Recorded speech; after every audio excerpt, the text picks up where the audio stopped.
Morning, কেমন আছেন সবাই? আশা করছি সবাই খুব ভালো আছেন, আমিও ভালো আছি। আর দেখুন ছাদে রোজ বৃষ্টি পড়ছে, তার মধ্যে কি করছে। আর এই যে গাছটা আমার আজকে একটা পিঙ্ক গোলাপ ফুটেছে, তার জন্য মনটা খুব খুশি লাগে। আসলে এই কালারটা আমার এত প্রিয়, এটা ফুটলেই খুব ভালো লাগে। কিন্তু এই গাছটা কি প্রবলেম আছে, ঠিকঠাক ফোটেই না।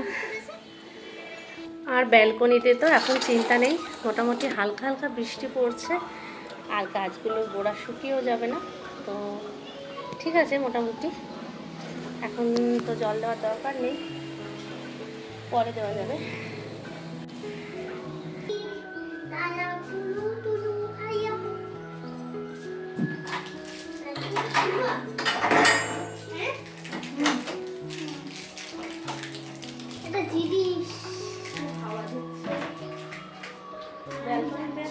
অনেকদিন শ্যুট করা হয় না ভিডিও, ভাবলাম একটু ব্যালকনির কাজটা শেয়ার করি। এখন তেমন কোনো কাজ নেই, শুধু একটুখানি গাছের পাতা টাতা কি শুকনো আছে এগুলো পরিষ্কার করবো।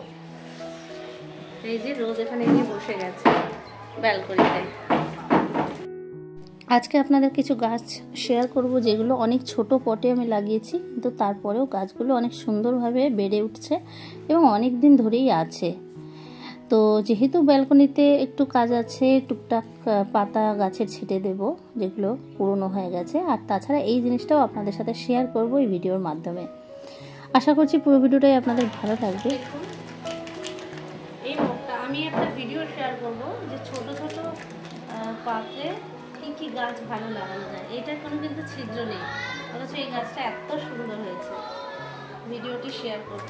আর এই যে দেখুন এই পাতাটা ফেলে দিলাম।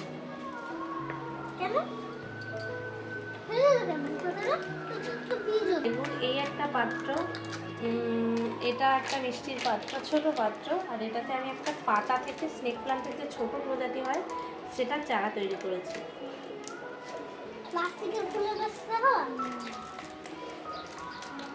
আর এটা একটা আমার অনেক পছন্দের একটা কফি মগ, আমার খুব সুন্দর লেগেছে। এটা ভেঙে গেছিলো, তো আমি ফেভিকুইক দিয়ে এটাকে জুড়ে রেখেছি। আর এতে একটা মানি প্ল্যান্ট বসিয়েছিলাম, দেখুন কত সুন্দর। এটা কিন্তু গ্রো করেছে, আরও বড় ছিল, খারাপ হয়ে গেছিল, ব্যালকনিতে রেখেছিলাম বেশি জল দেওয়ার কারণে। সত্যিকার কথা বলবো কি, ছাদ বাগান বা ব্যালকনি যেখানেই আসে না কেন, মন কিন্তু অনেক ফ্রেশ হয়ে যায়। এবং গাছ নিয়ে থাকলে সত্যি টেনশন বা এই ধরনের জিনিস কিন্তু আসে না। এটা আপনারা ট্রাই করে দেখতে পারেন, অল্প কিছু গাছ লাগাতে পারেন। ছোট্ট মিষ্টির পাত্র ফেলে দেওয়া, তো এটার মধ্যে এত বড় একটা অ্যালোভেরা হয়েছে, জাস্ট রেখে দিয়েছিলাম। এটাতে কোনো সময় হাত লাগাই না, মানে বেশি এটাকে কেয়ার করার দরকার নেই। বেশি জল দিলে নষ্ট হয়ে যাবে, জল না দিলে মনে হচ্ছে বেঁচে থাকবে। এত মোটা হয়ে গেছে, কি ভালো লাগছে একে দেখে। আমার সব অ্যালোভেরা গাছগুলো শেষ হয়ে গেছিলো, তো আমি খুব দুঃখ পাচ্ছিলাম। আমার এই দুটোকে আমি একদম হাত না লাগিয়ে রেখে দিয়েছিলাম, ছোট্ট ছোট্ট দুটো বাঁচিয়েছিলাম এরকম। এত বড় হয়েছে আর এই দেখুন কি দারুণ ছোট ছোট বেবি প্ল্যান্ট হচ্ছে। এগুলোকে আবার লাগিয়ে দেবো ছোট ছোট কোনো পাত্রে। আর এটাকে একটা বড় পটে দেবো, তাহলে দেখতে আরো সুন্দর লাগবে। যখন প্রথমেই বাড়িটা কিনেছিলাম, ব্যালকনিটা তখনও তৈরি হয়নি ভালোভাবে, মনের মতো করে বানানোর চেষ্টা করেছিলাম প্রমোটারকে বলে, কিন্তু সেরকম হয়নি, কারণ ওরা খুব কম জায়গা রেখেছিল। তবুও আমার যখন গাছ ছিল না, একটা দুটো করে এই ব্যালকনিতেই আমি প্রথম গাছ লাগানো শুরু করি। এই গাছটাকে কী বলে, টার্কিওয়াইনেরই একটা মানে প্রজাতি, একদম কেয়ার লাগে না, কি দারুণ হয়েছে।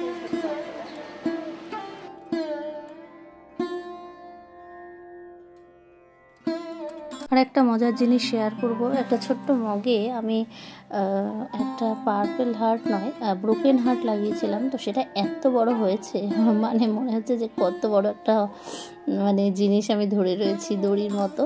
তো সেটা আপনাদের সাথে শেয়ার করবো। আর এই যে গাছটাতে এখন হাত দিলাম, এই গাছটা জানি না জবে থেকে এনেছে, 3টেই পাতা, এখন 1 বছরের বেশি হয়ে গেছে, তাও আর কোনো পাতা গজালো না, আর ওগুলো ওভাবেই আছে।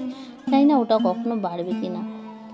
যাই হোক, আমার অল্প কিছু গাছ দিয়ে ব্যালকনি বাগান বা তার যাত্রা শুরু। এবং এখন আমার ব্যালকনিতেও অনেক গাছ, আর ছাদেও অনেক গাছ। এই যে সেই গাছটা দেখুন কি দারুণ লাগছে না, এত বড় হয়ে গেছে।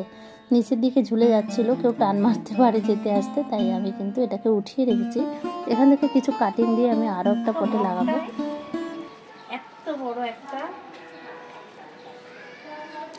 ব্রোকেন হার্ট, কিছু পরিচর্যা করা হয় না, এত ছোট্ট একটা মগ। আমি নিচে ঝুলে গিয়েছিলাম, পড়ে যায় কি মগটা, তাই আমি এখানে দেখি। তো বন্ধুরা, আজকের মতো কিন্তু ভিডিওটা এই পর্যন্তই। যারা এতদিন ধরে আমার সাথে আছেন, আমাকে সবসময় ভালোবাসা দিচ্ছেন, তাদেরকে জানাই অনেক ভালোবাসা। আর যে বন্ধুরা এখন আমার ভিডিওটি দেখতে দেখতে একটু ভালো লেগেছে, চাইবো তারা আমার চ্যানেলটি সাবস্ক্রাইব করে নিয়ে আমার পাশে থাকতে। আপনাদের একটা লাইক, একটা কমেন্ট কিন্তু আমার কাছে অনেক গুরুত্বপূর্ণ, কারণ সেটাই আমাকে নিত্য নতুন কন্টেন্ট বানাতে উৎসাহ দেয়। টাটা বন্ধুরা।